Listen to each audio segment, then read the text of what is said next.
Welcome, everyone. Welcome, everyone. Thank you for joining us. We are going to be now handling the third angel's message. Brother John, Yes.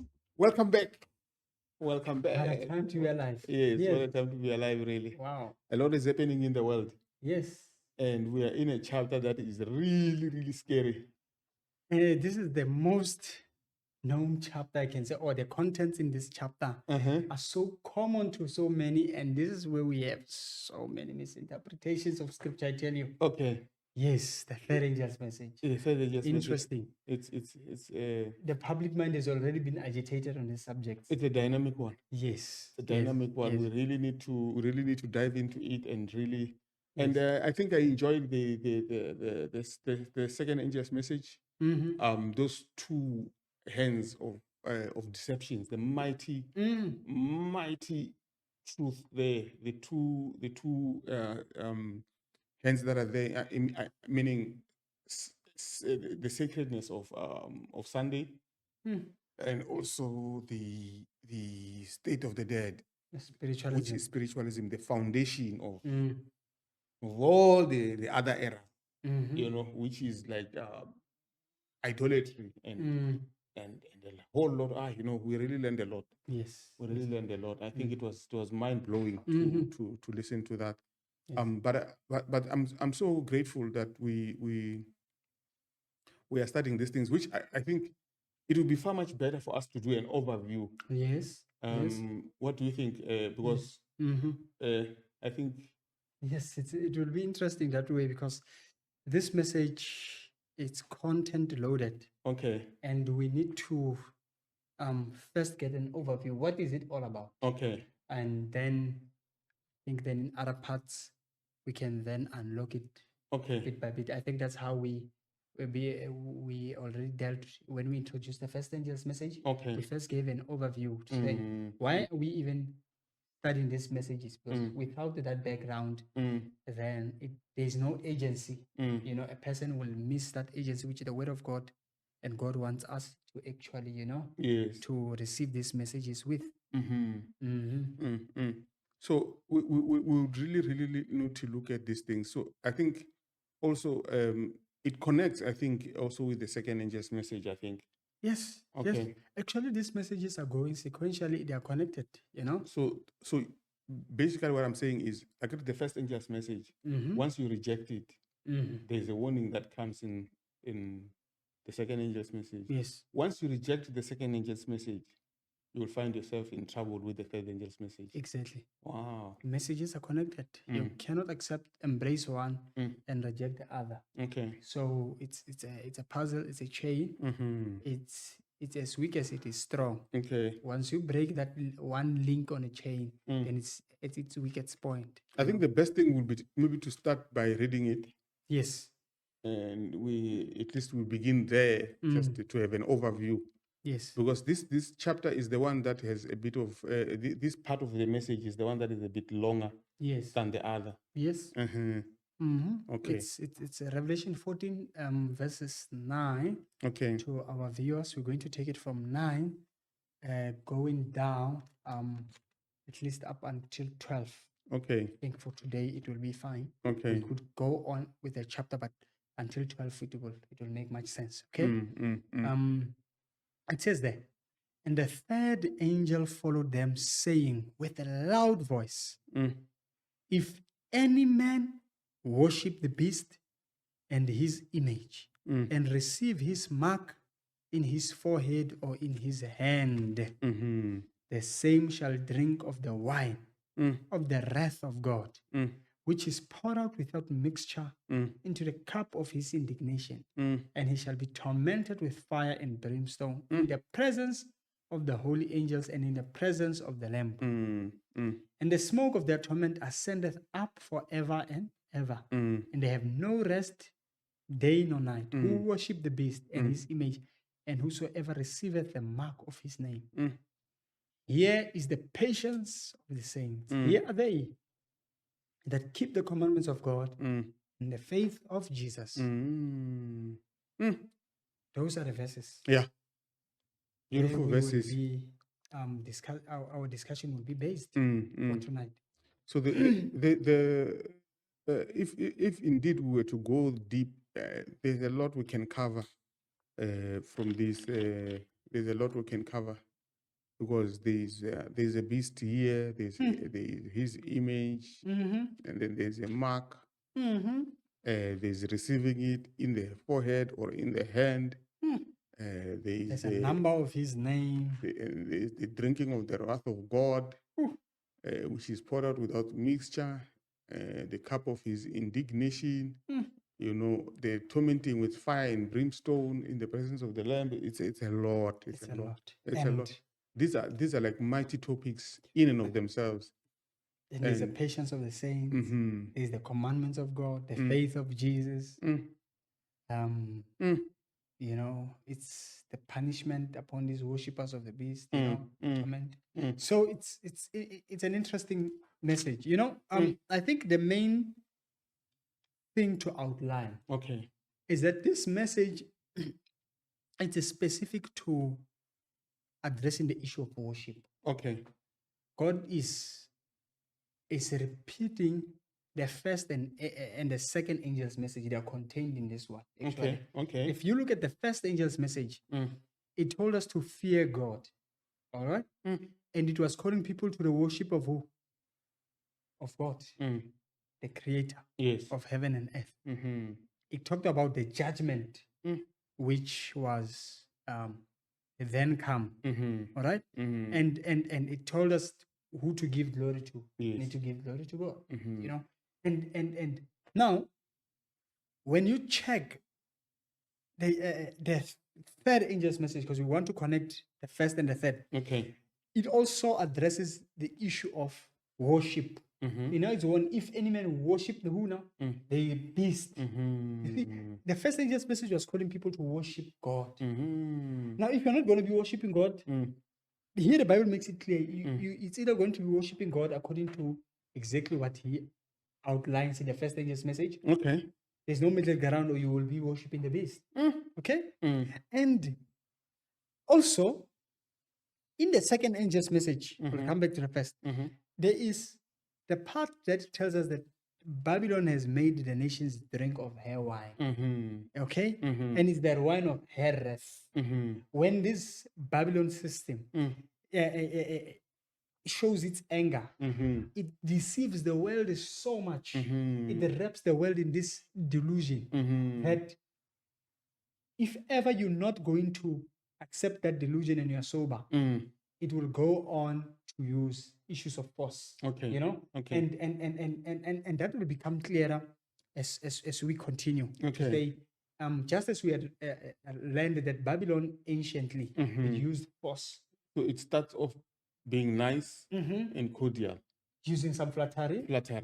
And then if you don't believe, then force. Then it forces you to do what it wants you to do. Yes. Wow. And that's why when you now you realize it talks about the wrath of her fornication. On it says it made all nations drunk of the wine of her fornication. The wrath, there's wrath in that wine. It does not just come, it also is contained with wrath. It shows there's some force which is used there.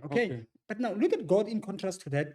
In the third, he says now, also those who persist in worshiping the beast after they've received knowledge. Because remember, the Babylon system is worldwide in its deception.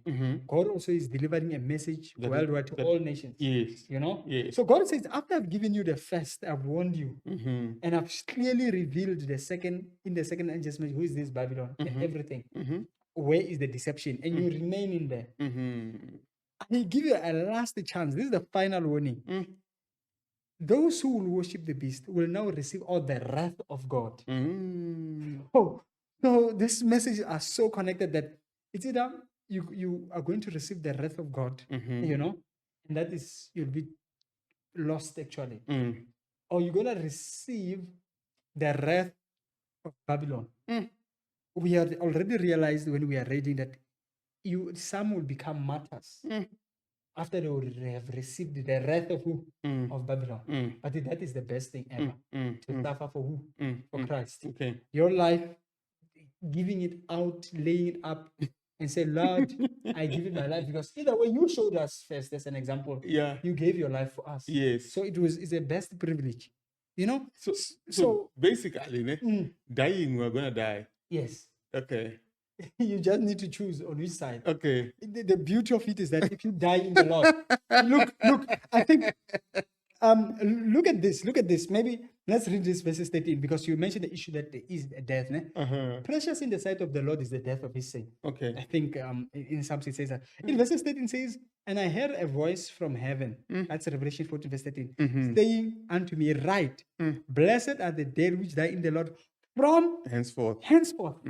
Yea, says the Spirit, that they may rest from their labors, and their works do follow them. Yeah. So now, in other words, when you die in the Lord, this death will be necessitated by this crisis, which we are just reading in from verses 9. You know, this beast power. We're going to explain it in a short while to say there is this beast which is going to exercise its wrath upon the children of God. But those who die, they are blessed according to the Bible. Okay. God says your works will follow you. Your influence will continue to live out and spread the gospel even when you're not there. You are no longer there. This we have seen it historically when the church went through persecution. The gospel actually, it got its impetus mostly when the Christians were killed.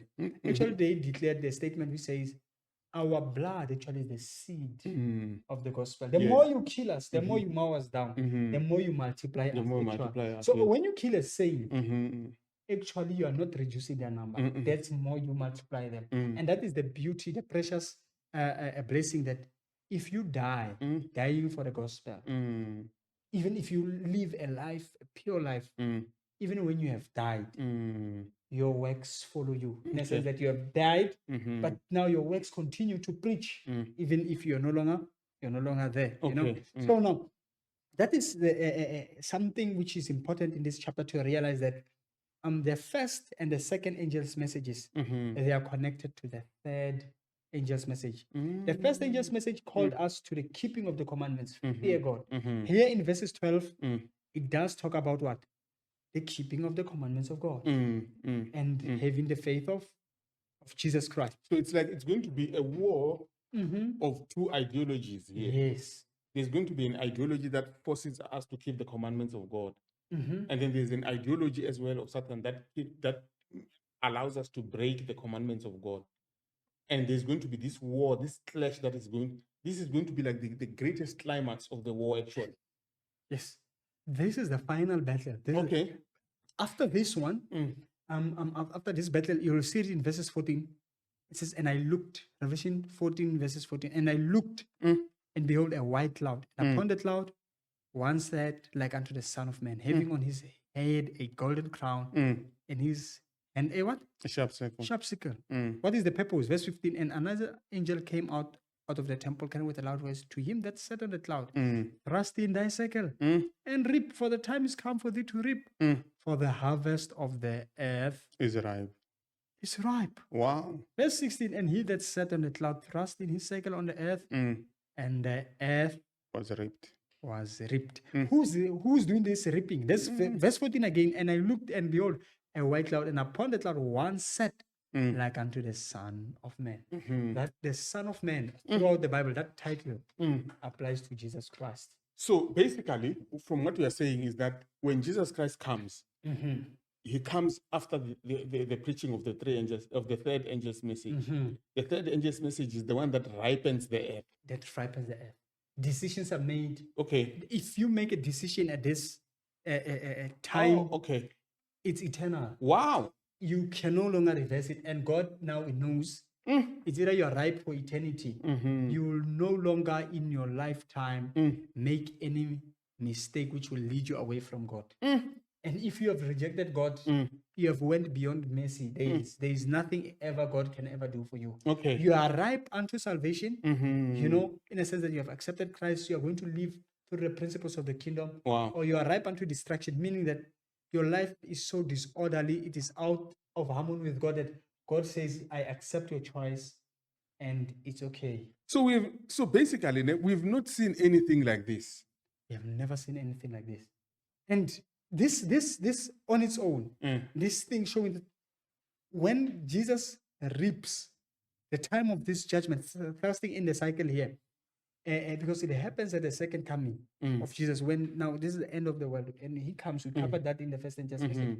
At the judgment, when Jesus comes, it's over. He gives the rewards now, and that tells us that there is no second chance beyond the grave. There are those who preach that even after a person has died, they can get second chance, or maybe the church will get, maybe Jesus will give us a second chance if we are lost. No.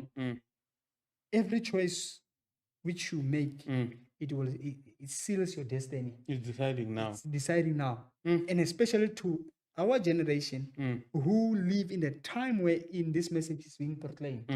It's so important that we take into consideration our thoughts, how we live, the characters we are forming, because we are forming characters for eternity, either to be saved or to be lost. So this message is so important that to our viewers, you need to understand what are the contents, and we are going to try and now to just say, what is this beast? Where do we find it, at least, so that at least you can get the idea of why is this message so urgent.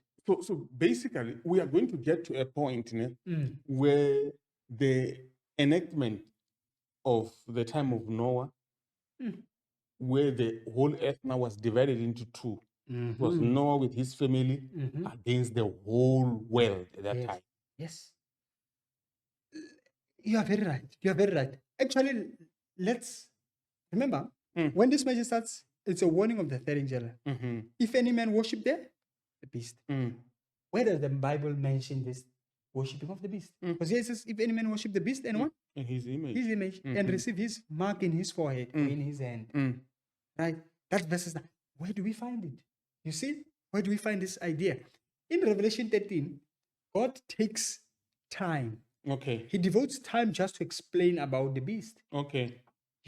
About this beast, about this image, about the mark of the beast, about his mark, everything. God devotes a chapter. Wow. To say, let me, before I show you the preaching, I want to show you that there is this counterfeit which happens. So as this counterfeit, or as of Satan is trying to envelop the world, this type of his deceptions, God on the other side, he says, I have to counteract you. So basically, you remember we spoke about Revelation chapter 12, which is like the sort of, I would say, the institution of the Church of God, which is the pure woman, the pure woman of the Bible. Yes. Then yesterday, the other day, we spoke about the vile woman, yes, the war, that great war that has its own harlots.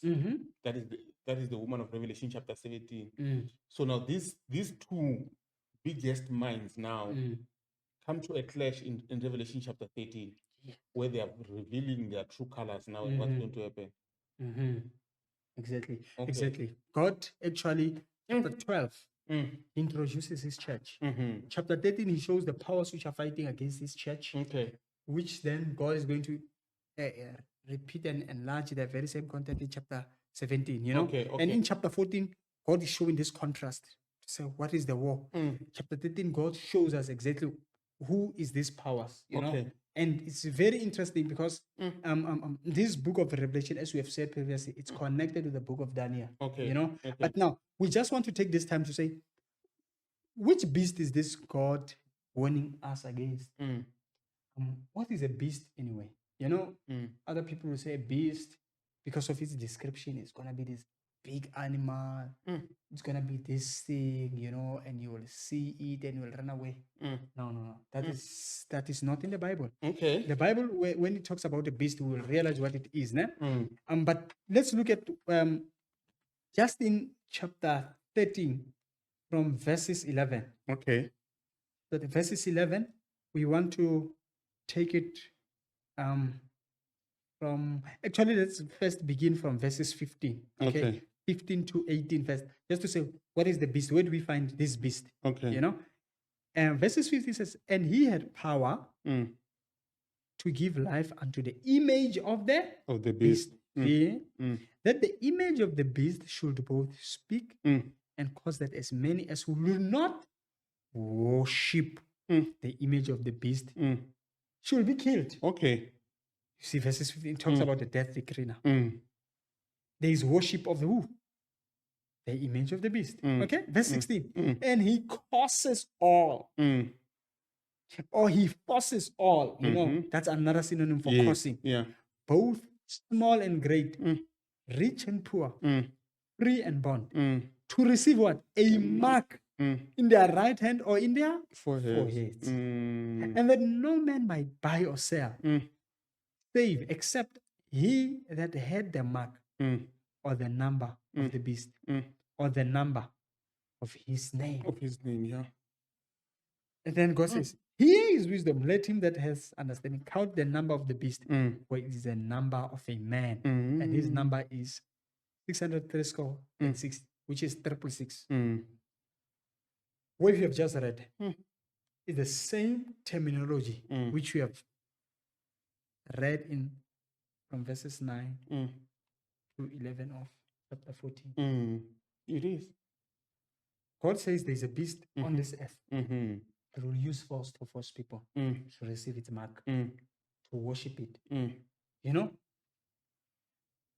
contrary to that, because God is not forcing, God just preaches.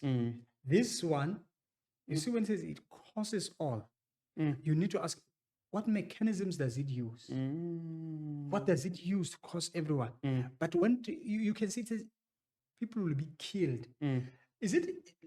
Let's try to make sense out of. Can you kill a person and walk away freely in the world? The state would not allow. So if you can kill freely, the only one who can kill freely and anything cannot be done to them is the state. Is the state, yeah. Yeah, because for example, we know that the state has soldiers and let's say there are these terrorists or whatsoever, then the state can be ordered to say, go and kill them. And annihilate them, yeah. Yes, you know, and there's no problem whatsoever. So here we see already that this beast power, it is a political system, which we may say. Okay. But now the problem is, at the same time, it has worship. How does then the state enforce worship? It doesn't make any sense. It now goes back exactly to, it ties again back to the second angel's message. Okay. Why we're showing that Babylon system is political, you know, and it's also having some economical, you know, stronghold. Because here it talks about that you cannot buy or sell without the mark of this beast. So it means there must be a union of politics and a union of religion together. And then these two things will be able to fight the battles of Satan. Yes. Okay. And wow.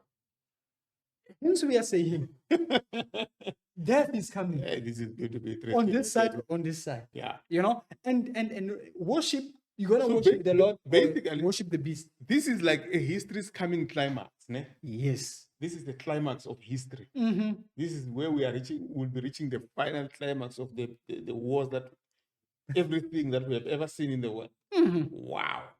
And wow. It's so interesting that I am interested in how the Lord fights this battle. I'm interested in that the Lord does not use any military strength or weapons to fight this battle. He's going to win this battle just by preaching the gospel. Wow. This beast system, inspired by Satan, it uses force. It uses, you know, that which we think is the ultimate, the best way ever. You know, in how we were taught even in society, if you're having a problem and you cannot solve it, you think the ultimatum is to do what? Is to force and fight, kill if it means that. Yeah. But the principles of God are the principles which they are preaching. They are after conversion. Okay. God is not a God of force. He believes he can fix the problem in the world. He can fix the problem of morality, any of the problems, just through the preaching of the gospel. The gospel is the most powerful instrument which God has. And we should cherish the gospel like nothing else. Wow. nothing else. Mm. You know, to our viewers, Mm. as we are studying these things, you need to see that God is fair. He could annihilate the system of the devil if so instantly if he wanted to use power, you know.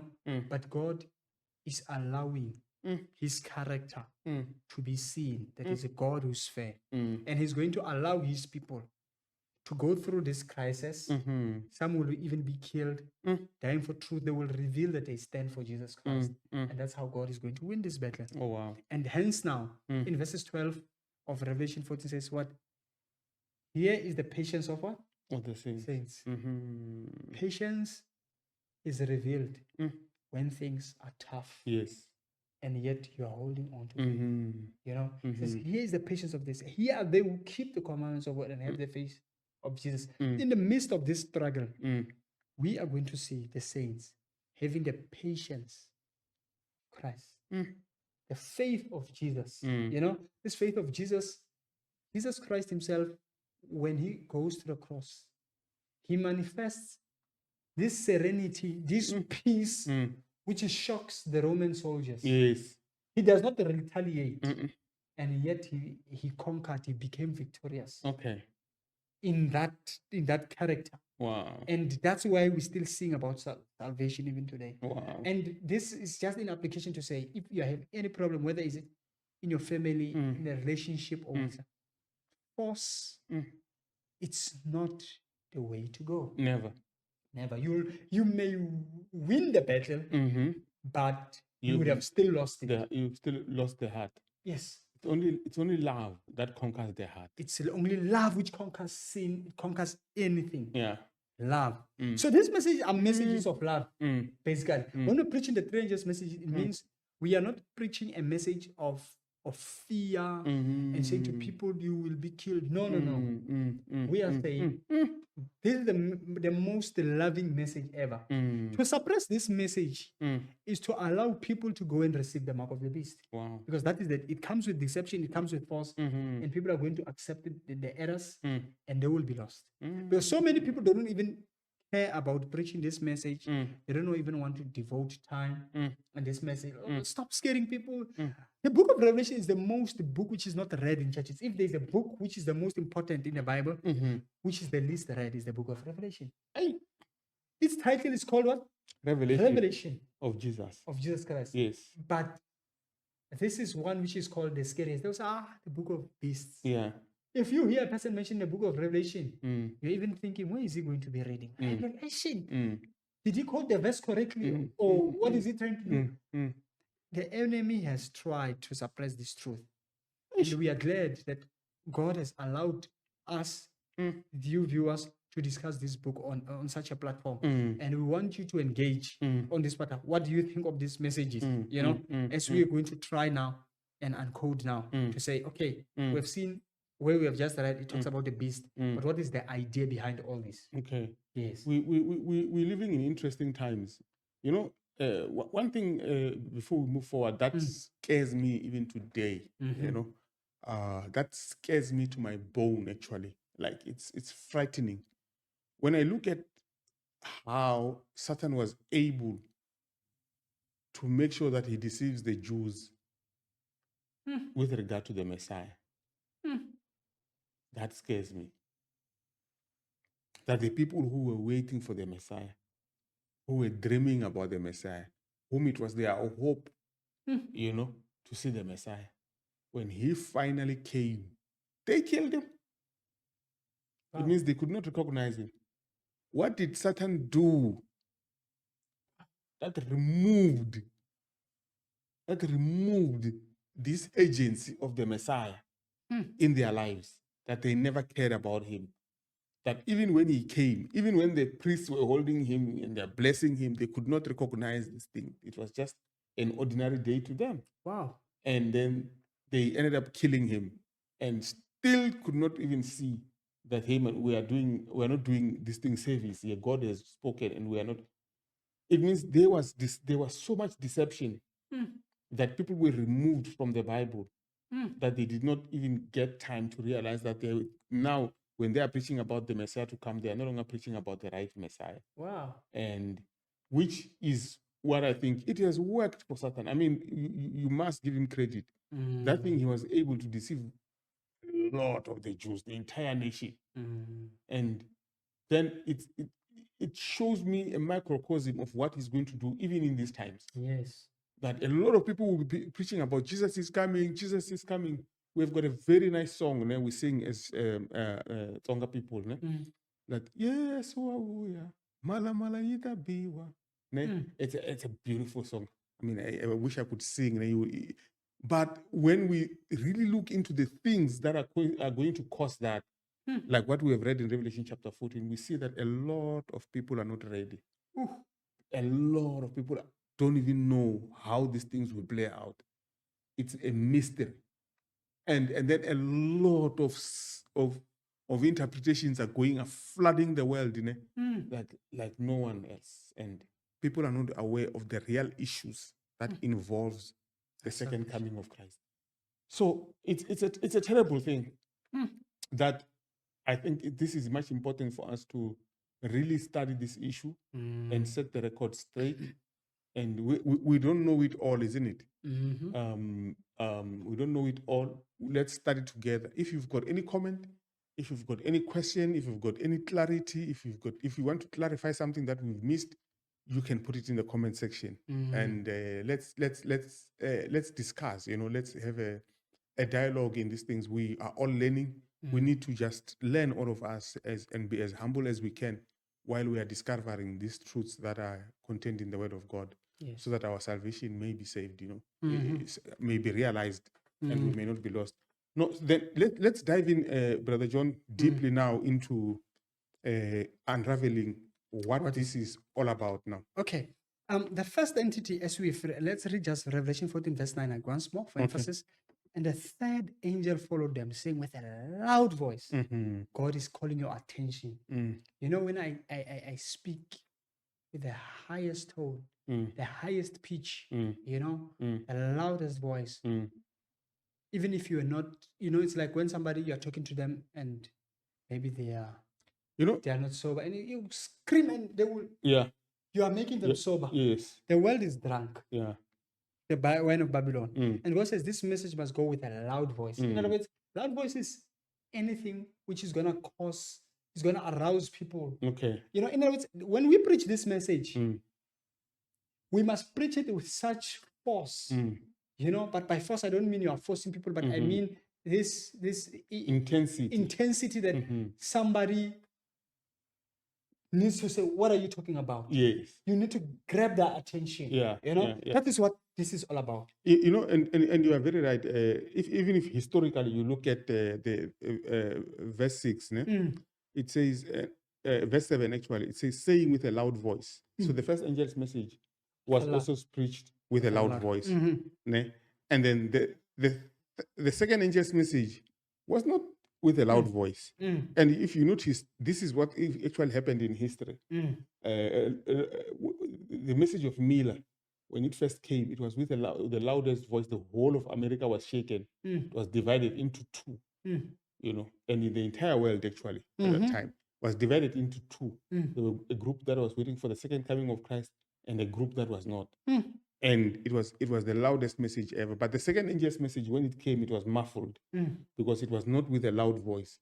Only a few were able to understand what actually is the application of the word Babylon is fallen and what is happening there. But now God comes back again now, from what I'm seeing, with a loud voice. It means this one will be with a bang as well. It will shake the entire world, not only America now. It will shake the entire world. And then we will have to take notice of what it says. And it's as we said, that within the third angels, you're having the first and second preach with a loud voice. Because remember, when you're looking at Revelation chapter 18, it says there comes this angel, it shows a repetition of this very same message. That's verses 2, which we had read. It says, and he cried mightily with a strong voice, saying, Babylon the Great is fallen. So it's going to join with the third, this one. Joins with the third. And that's why we're exactly saying that the first, the second, they fuse into the third, because you cannot preach the third without the first, because the third warns you about who not to worship. A person must now know who must I worship. Then you need to go back to the first angel's message, and it still needs to be preached with a loud voice. Wow. So these messages, because they have a historical application, but then they will receive now a last day fulfillment where we see them reaching this climax, and people are going to see issues clearly. And I mean, it's so clear here in verse 18. It says, and after these things, I saw another angel come down from heaven, having great power. Like this, it means the church is going to preach this message with such power that is unprecedented, that has never been seen.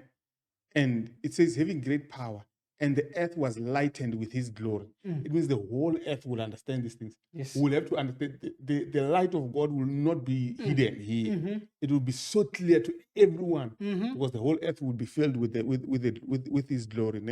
And he cried mightily with a strong voice, saying, Babylon is fallen, Yes. the great. So it's a repetition of the same of the same. So it's going to climax in that even the whole earth will be lightened with the glory of God. So Every one of us will know. It's very important to see it that way, because if you're gonna think that, because why is it important to understand the first, second, and third, existing in the same timeline? It's because if you try to isolate these messages, to say this one you can preach it any other time, then you are running a risk of neglecting the most important parts of the message. Yes. Because then this message comes as a package. God gives the first, He gives the second, He gives the third. They are having the order it's in such that, of course, God wants to prepare you. What makes you accept the Lord? It's not necessarily the third angel's message. If you have love for Christ, the first angel's message should have moved your heart. Yes. The second and the third are more of a warning and for emphasis purposes. So in other words, if you only preach the third and say, no, this is only the time to preach the third angel's message, we're done with the first, people will hear you as you're preaching fear to them. Yes. They say, this person said he's a beast. Because the third says, if any man worship the beast, there is the wrath of God. The person, wow, I don't want the wrath of God. Let me just find myself on the side of God. Then they are lost. So they need still the first. You don't worship the beast, but you need to worship the Creator. Then you are coming back to say, no, this is the same package. So it's very important to see that way. And now, as you have said, to say we need to dive in here. What is this beast? Okay. What is the beast? First thing, we will look at the symbolism of a beast. The beast is a symbol. How do we know that? In Revelation 13, where we have started there, let's just look at verses 1. Verses 1. And I stood upon the sands of the sea, and saw a beast rise up out of the sea, having 7 heads and 10 horns, and upon his horns 10 crowns, and upon his head the name of blasphemy. So he sees what?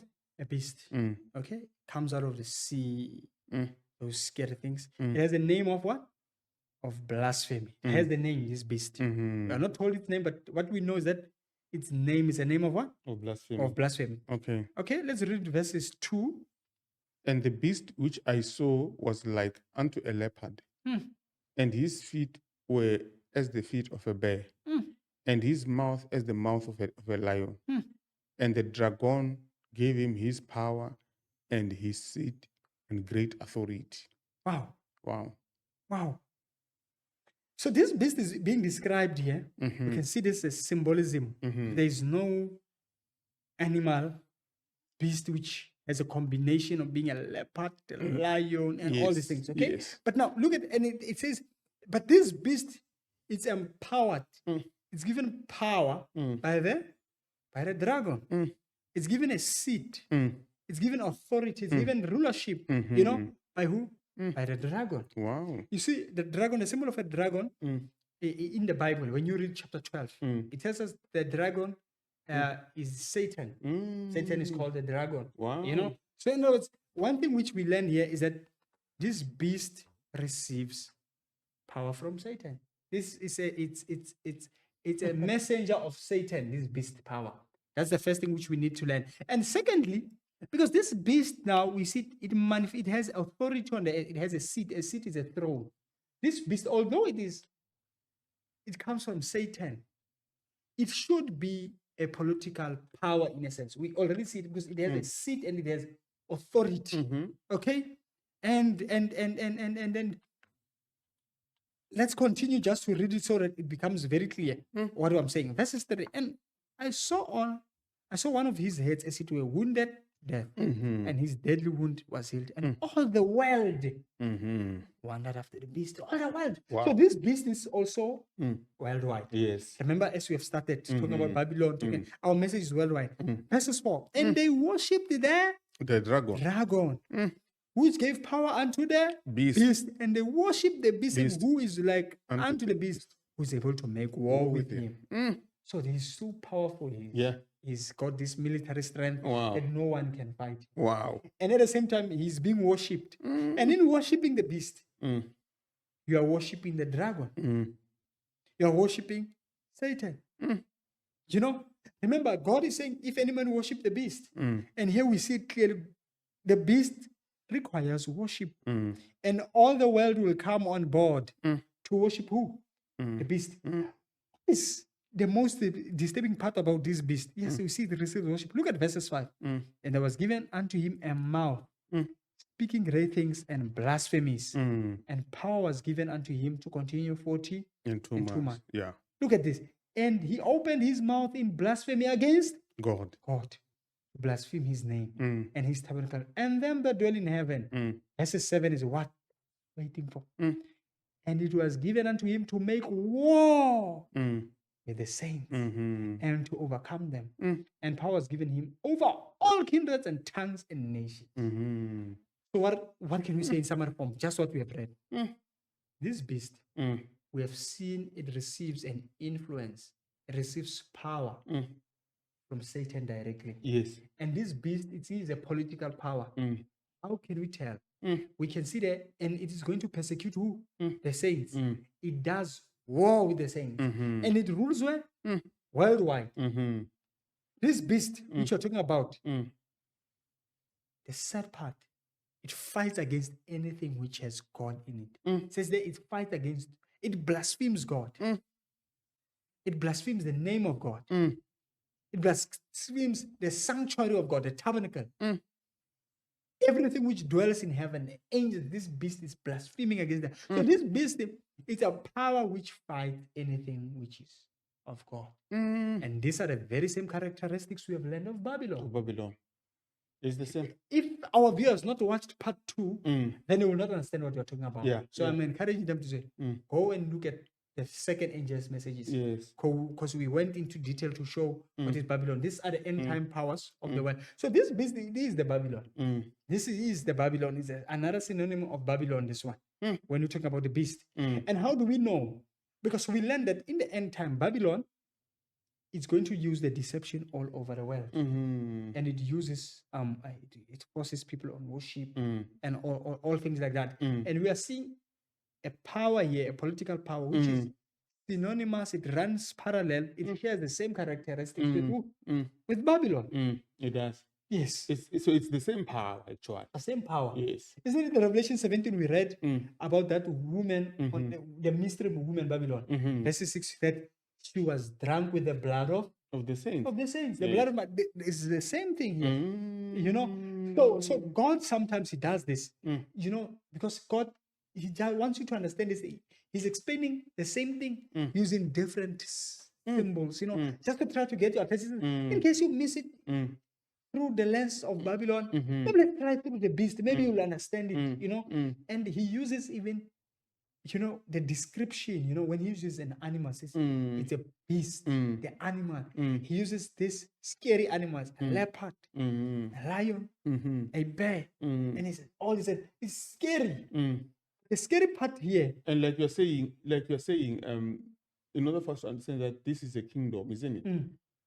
When you look at the book of Daniel, it has the same symbolism here, which is there was a power of Babylon which was we have not touched on it, I think. Yes. I think we have not touched on it, but there's a power of Babylon, which was represented as a lion, and then there was Middle Persia, and then there was Greece, then there was Rome. Yes. And all these powers are represented by this beast that now here comes and combines all of them into one.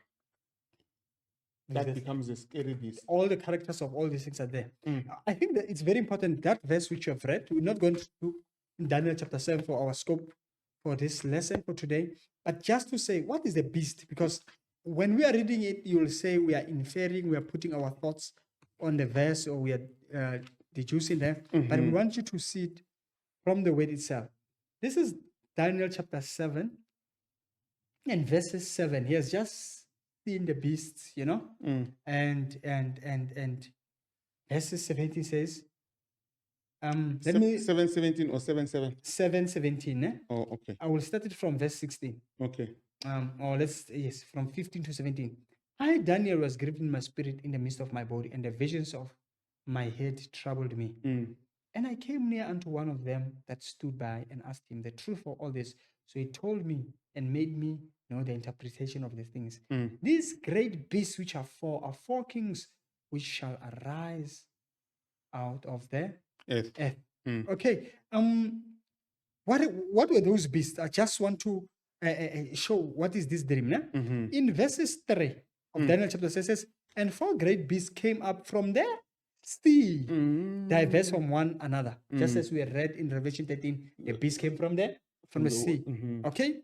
Then verse 4, the first was like a lion. All right? Verses 5, and behold, another beast, a second like to a bear. Verses 6, after this I beheld, and lo, another like a leopard. So then verses 7. After this I saw in the night visions, and behold, a fourth beast, dreadful, terrible, and strong exceeding, and it had great iron teeth. It devoured, it brake in pieces, and stamped the residue with the feet of it, and it was diverse from all the beasts that were before it, and it had 10 horns. What are we saying here? This is the same terminology which we have read about in Revelations 13. So to our viewers, we're saying beast in Bible prophecy, the symbolism here. When the Bible decodes it, it says beast represents kingdoms. And in Revelation 13, therefore, we are talking about a kingdom which lives, reigns on this world. And this kingdom, as it reigns on this world, it's used by Satan himself. This beast is a political power, but yet we see that it's also a spiritual power. It's a religious. And this is where things do not go well. The Bible does always, warn against the political powers mingling with what? The religious power. The result will always be persecution, because the religious power is going to use the power of the state to enforce worship, to enforce its system upon those who will say, we do not regard your system of worship. So then, it happened after when the stage of Daniel chapter 3. Yes, which we talked about. Yes. Yeah, it happened that when the king had been defeated, when he saw that he threw the religious party has failed. He said, when now he became converted, he said everyone must convert. Everyone must convert now with the sword again. I think I love the point you're making, because we think it's only dangerous because maybe the wealthy kingdoms are godless. It's even dangerous for a Christian, religion. Because in the end time, these powers which God is warning us against, they are having a semblance of Christianity. We have covered that in the second angel's message to say, you may think in your mind that these are heathen, but they are not heathen at all. They are professing Christianity. That's what makes them actually true. Their warfare, as you see the Bible here, they are finding it hard to tolerate the saints. Because the saints will say, we are only true to the worship of God. Those who are not saints, because they're not worshiping anything whatsoever, it's easy for them to compromise and say, no, it's fine. Their religion is not. But our religion is so jealous that we feel it that we cannot mix, we cannot compromise. We cannot compromise our faith in worshiping something else. We love God so much. And that's why this power was an apostate a form of Christianity, then it fights against the Christians. So the worship of the beast, in a nutshell, it's going to be worship, which is going to be global as we see it there. Okay. Everyone in the world, whether you're atheist, whether you're Islamic, you're a Buddhist, you are a Christian, you are an African traditionalist, at the end of the time, all worship, it will be that which comes, its influence comes from the beast power. Everyone will be on board. And the only ones who will stand against this are going to be Christians. Okay. They're not fighting with weapons. They will fight with their lives, with the preaching. So it's very important to say, because in the next part, we're going to say, no, but who is this beast? But for now, what we want our people to realize, the viewers, is that the beast is a political power, and yet it is religious. It is that great Babylon system. So if you are in a religion which envies that, the state must be on your side to help us to get rid of drugs, abortion, murderers, then you're getting the gospel very wrong. Okay. Because you are having the very same mindset with the beast.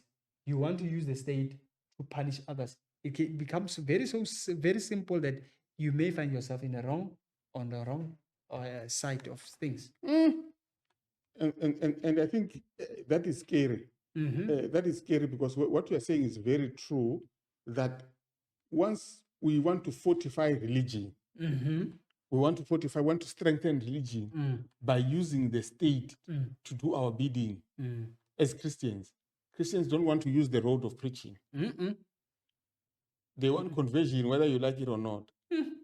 And I think it's something that we are going to study maybe when we study deeper. Yes. When we look at the hand, receiving it on the hand or on the forehead. Yes. Which is a similar application to say the state does not care whether you believe that killing is a sin or not. It doesn't care. The state does not care whether you believe it. Whether you believe, if you believe that killing is a sin and you murder, they take you to jail. If you don't believe that killing is a sin, but you still murder, they take you to jail. But if God would want you to do something from understanding what you are doing, he deals with the mind. He deals with you doing something out of understanding what you are really doing. So, but then if we adopt, then it means if we adopt the state, we're going to use force. And force does not care whether you believe or not. Yes. Right now in South Africa, whether you believe that a woman should be beaten or not is immaterial. If you beat a woman, you are going to jail. You're going to jail. Yes. So whether you believe that that can be done, a woman must be disciplined or what, it doesn't make any difference. So, but these are the identifying marks where we see that the state doesn't have the power to teach. It lacks the patience to teach. It does not have the time to explain itself thoroughly for you to be converted. And God allows the state to operate on its own realm. Yes. To say, state, I give you all the power to deal with all the social aspects. Yes. Anything which is social, I give it to you. But anything religious, because it's a matter of conscience, of worship, you should not interfere. You should not interfere. If you interfere, you will not know how to read hearts. You cannot read the motives. Yes. That's why it becomes so hard. Yeah. Issues of sins, people are sinning against me as God. I'm the one who deals with it. Leave that to me. So the state should, if a person rapes, they should be reported. They should go to jail. Yes, absolutely. The state needs to take care of that. If a person steals, and it does not have forgiveness. It does not forgiveness. If a person steals, they should, go to jail. Go to jail. Yeah. The civil matters, they have to take control of them. And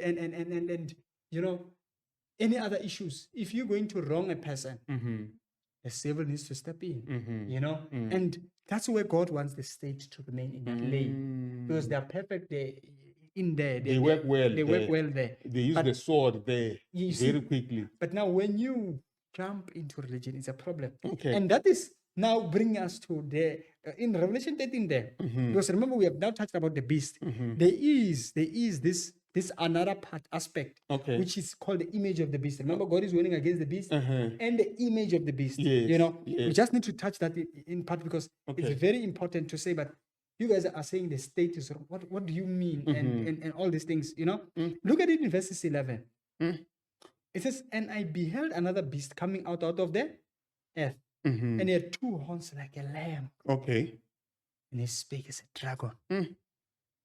This symbolism does not make sense. Mm. A lamb and a dragon in the same line. The lamb is peaceful, isn't it? Yes. It's a symbol The of most Christ.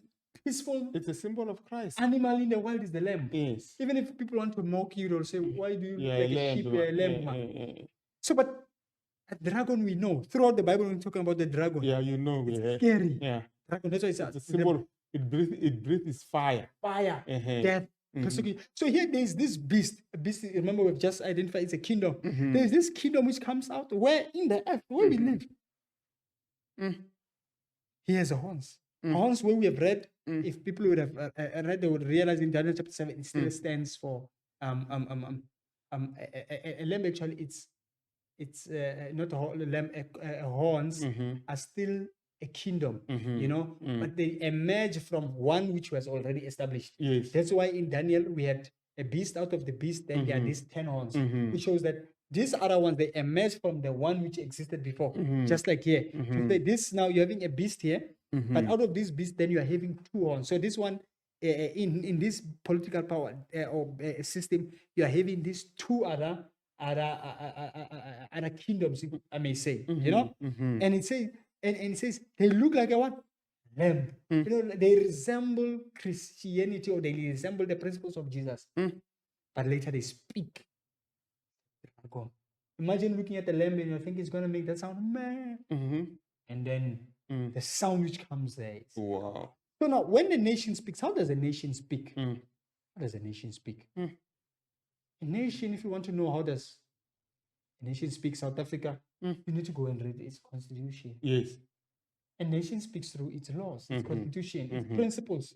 So now it means here we're talking about a kingdom, this beast, which appears Christian-like. Okay. But when you go now to its laws, you'll be shocked, like, no, but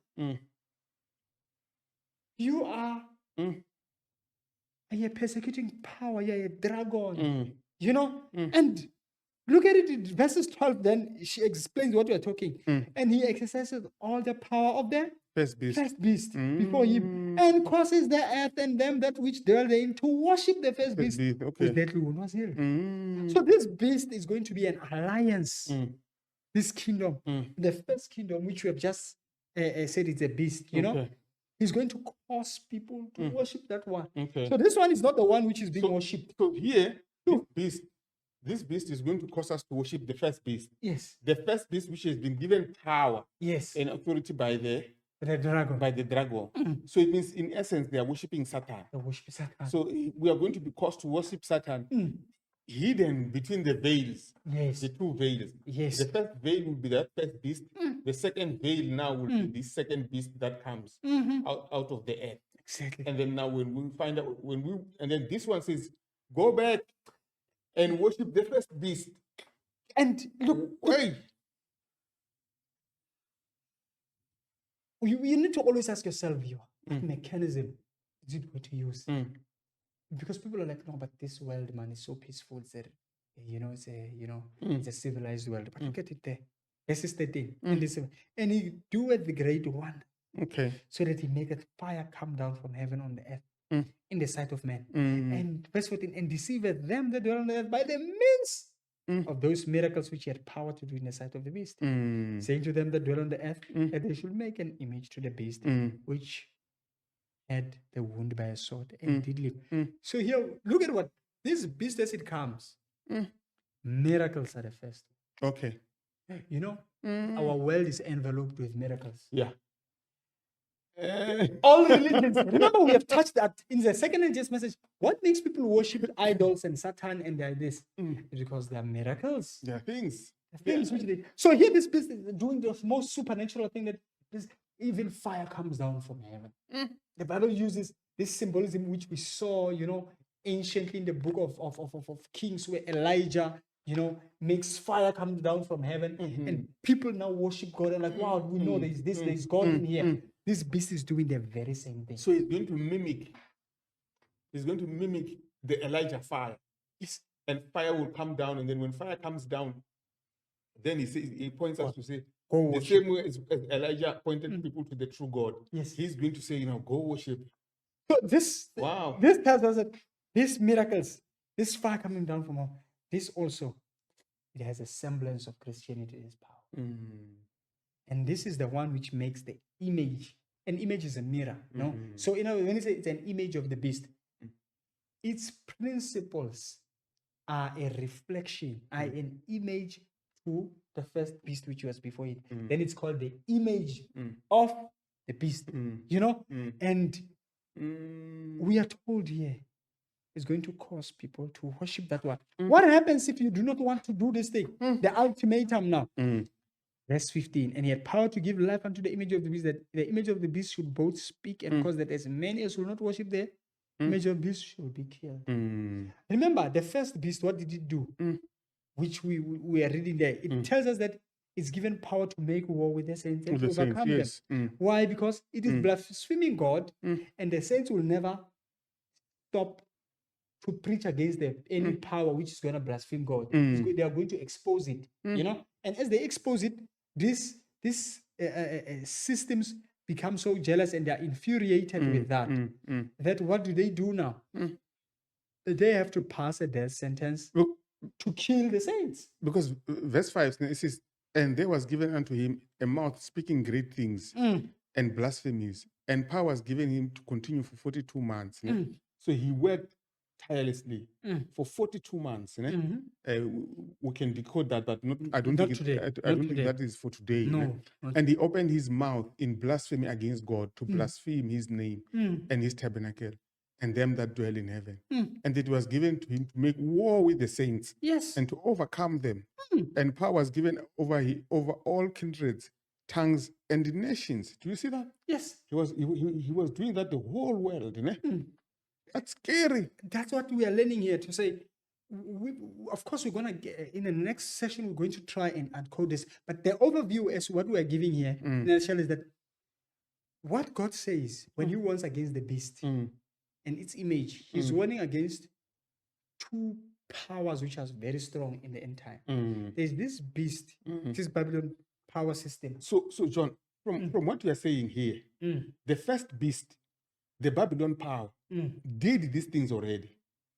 Yes. When you will sufficiently cover it up. But exactly the Bible, it uses the terminology in the past tense here, as we read it, and it's very important because immediately the Bible mentions Babylon from the first mention of Babylon. Okay. It then gives us the events in the past tense. Okay. And like in the Revelation, when I saw that woman riding on a scarlet beast, he was already drunken. Okay. In other words, when you're putting the prophecy in perspective, well, because remember, to John, as he writes in the future, but you can only unlock the prophecy when the time has arrived.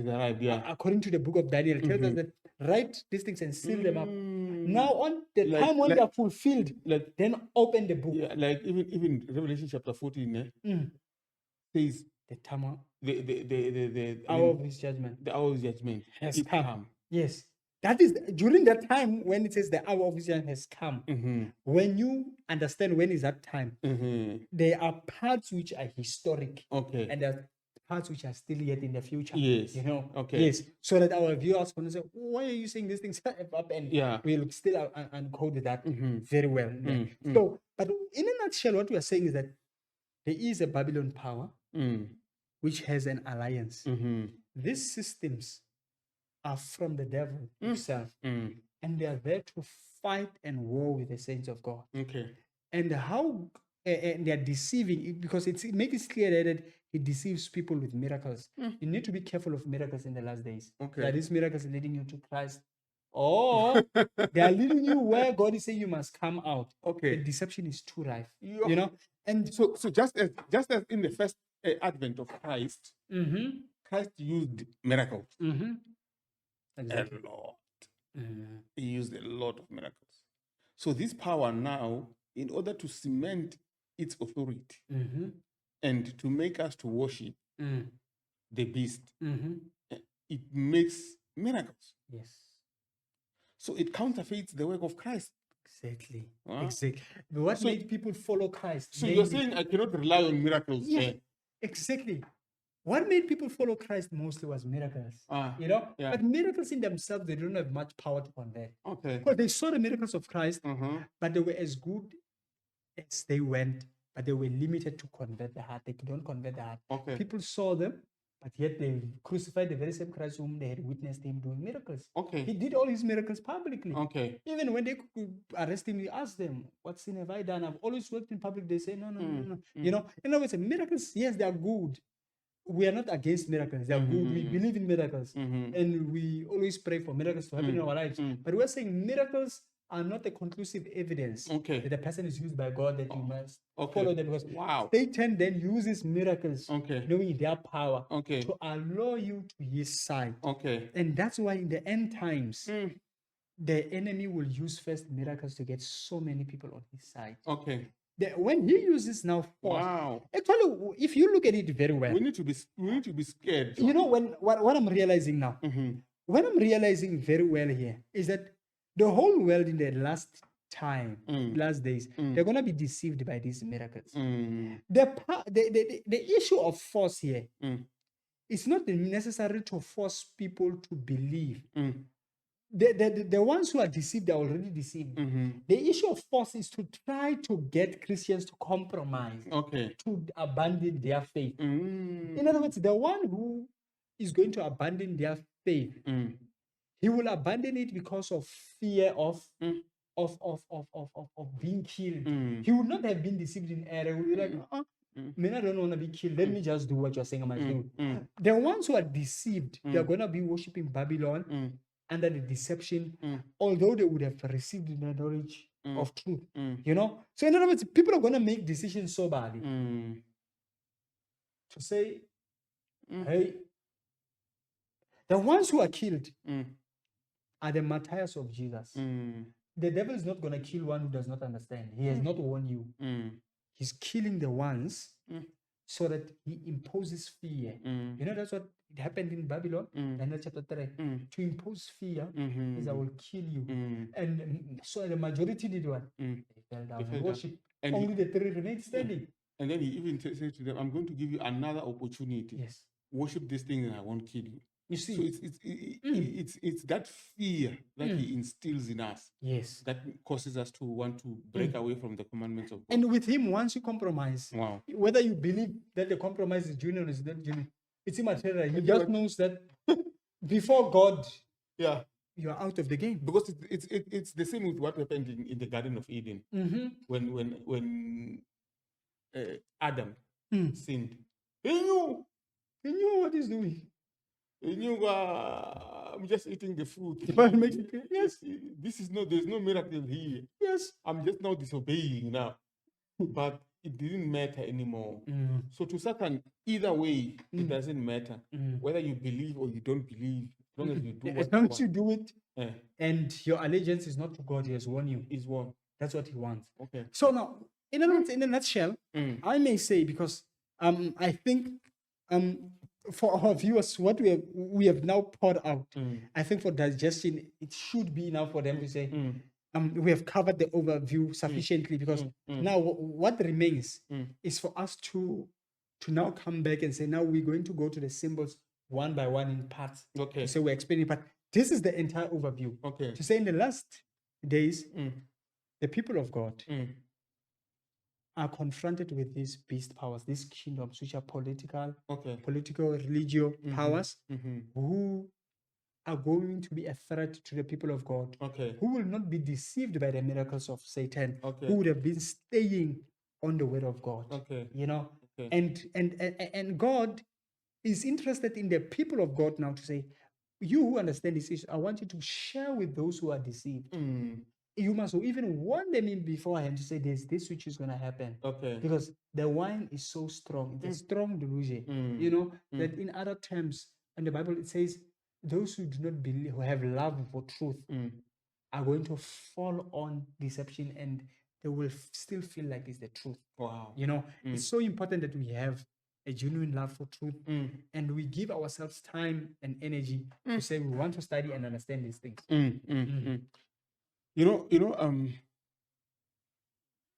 Looking at this is going to get very interesting because these things, as we are studying them, are future and present. Present. Yes. Yes. We are living in them. Revelation chapter 14, from verse 9, we are now living in the implementation of this chapter, and it's something that is so real you can test it. It becomes clear because so many Christians are now aligning with the states. Okay. And say, state, please, we need you to be on our side. Wow. And that is what shows us that now we are almost closer to now to the part where it shows that the saints are going to be what? To be persecuted very soon. Okay. You know, because at first, do we need to see these things coming together openly, you know, the alliance of Christians and the political powers. Tell me, the deceptions of that are in Babylon that we read when we were doing Babylon, the one of Sunday sacredness, and then the one of, I would say, spiritualism. Are they going to be the ones that play a role in those miracles, as we have said? Those miracles, the power of miracles is spiritualism. Okay. Okay. Yeah. And we need to say now we need to go and study. Say, but how does then the day of worship, Sunday sacredness, going to feature in this? Okay. This is what we're going to learn. Okay. The other one of miracles, that's what it's all about there. Wow. We'll make it clear as we do other parts, but it's already clear that to say, if you're gonna see a miracle which is not coming out from God, it's a counterfeit. Who is doing it? It's spirits. Okay. That is what we have studied. So spiritualism, it's already happening now. Satan is already gathering his own people. So basically, what you are saying is that miracles, false prophets are not doing false miracles. They are not like lying. The miracles they may be doing may be true and genuine, but may not be coming from the right source. Yes. Their work is to deceive. Their work is to deceive. Just like when Eve saw the snake talk, its work was to deceive.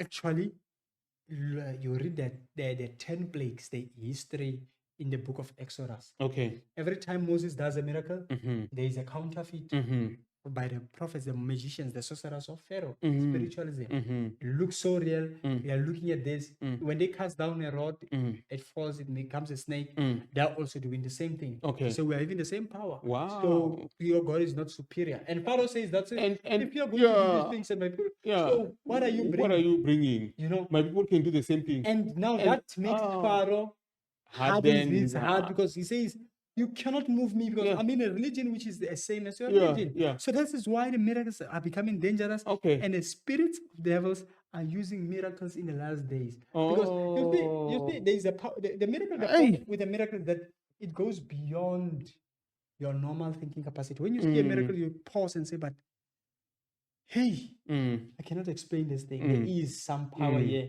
And when you do not know who is the power behind, that's where it's a problem. Yeah. When you don't know it's the devil behind, it's so easy for you to continue worshiping with that which is not right. Yeah, just as he did for Pharaoh. Yes. Pharaoh was convinced that I'm on the right track. Exactly. Because of the miracles that were done by the magicians. Exactly. So Satan played a role in deceiving him. Yes. Wow. Yes. May the Lord help us.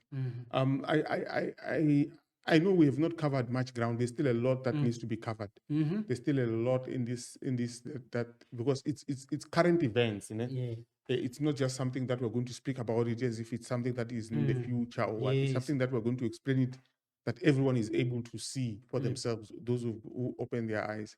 I pray that you join us as we continue with this. We're going to continue further to decode more especially on the third angel's message, so that Yes. it can be clearer to everyone. Mm. I want us to take it by point, Yes. and not hurry through, Yes. so that everyone can fully grasp what's going on. Yes. If you are seeing, Brother John is trying as much as possible to be very diplomatic, and and not ruffle any feathers here, because we are trying to say let's learn together, and not be as because some of these things can be so scary that you feel like, you know what, I want nothing to do with them. Exactly. Yeah. So we want the Bible to explain itself. So please do tune in, join us in the next parts when we'll be doing with this thing now. So who is the beast? What is 666? What is the mark of the beast? You know, what is the image of the beast? You know, actually, what are even these commandments of God? You know, and all these things. Yes. No, thank you very much. And what is spiritualism, actually? Exactly. We'll deal with all those subjects in the near future. It is an honor to have you. It was an honor. Please don't forget to subscribe. Don't forget to like. Don't forget to share with your friends. And comment. Please comment. Leave us a comment there. Is there anything you want to say? Is there anything you want us to improve? Is there anything you want to say? Please don't forget to leave a comment. I want to hear from you. I want to hear what you are thinking. What are your thoughts around this issue? And thank you very much, Brother John. Thank you. Always Thank you my pleasure. very much for coming and for us to delve into these things and decode these things for ourselves. Thank you so much. May the Lord bless you. Amen. Thank you.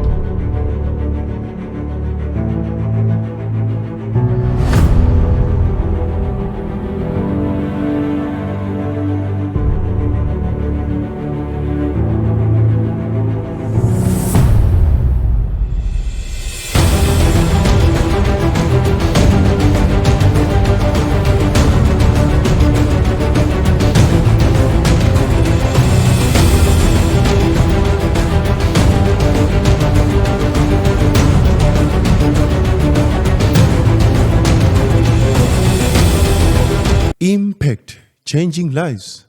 Care to hit the like and subscribe button.